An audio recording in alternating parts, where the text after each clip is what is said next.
যার কারণে আমাদের দেশে সর্বোচ্চ শিক্ষা প্রতিষ্ঠান, বিজ্ঞান কারিগরি শিক্ষা প্রতিষ্ঠান বুয়েট, যুগের পর যুগ সেখান থেকে অনেক শিক্ষিত মানুষ বের হচ্ছেন, কিন্তু জাতিকে তারা কিছু দিতে পারে না, ভালো একটা সুযোগ উপহার দিতে পারে, কারণ ওই শিক্ষার ব্যবস্থা নেই। আমার যারা একটু শিক্ষিত হয়েছে তাদের ক্ষেত্রে নৈতিক মূল্যবোধের অভাব থাকার কারণে তারা জাতির পকেটে আসতে করে হাত ধরে এবং পকেট খালি করে, পকেট লুণ্ঠন করে, ব্যাংক ডাকাতি করে সমস্ত অর্থ তাদের কুটপুত্রের জন্য বিদেশে তারা পাচার করে।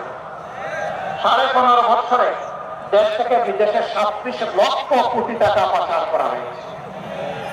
তারা দেশে থাকা অবস্থায় অনেক সুন্দর সুন্দর কথা বলতে, কারো কারো কথা শুনে মনে হতো তিনি বোধহয় এই যুগের তাপসী রাবিয়া,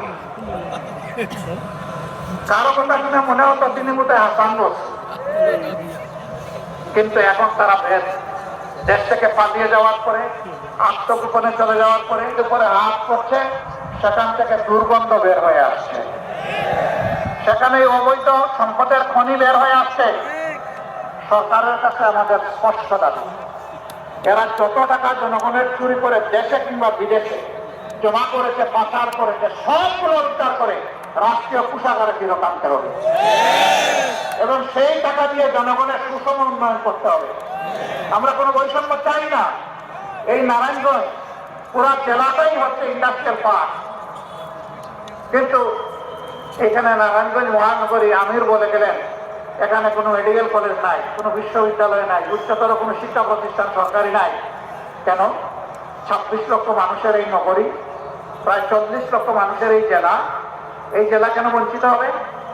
আমরা দেখি যে কোনো কোনো জেলা, মাত্র 3টা উপজেলার জেলা, সেখানে ইউনিভার্সিটি আছে, সেখানে মেডিকেল কলেজ আছে, উন্নততর স্পেশালাইজড হসপিটাল আছে, সেখানে কারিগরি প্রতিষ্ঠান আছে, সেখানে এগ্রিকালচার ইউনিভার্সিটি আছে।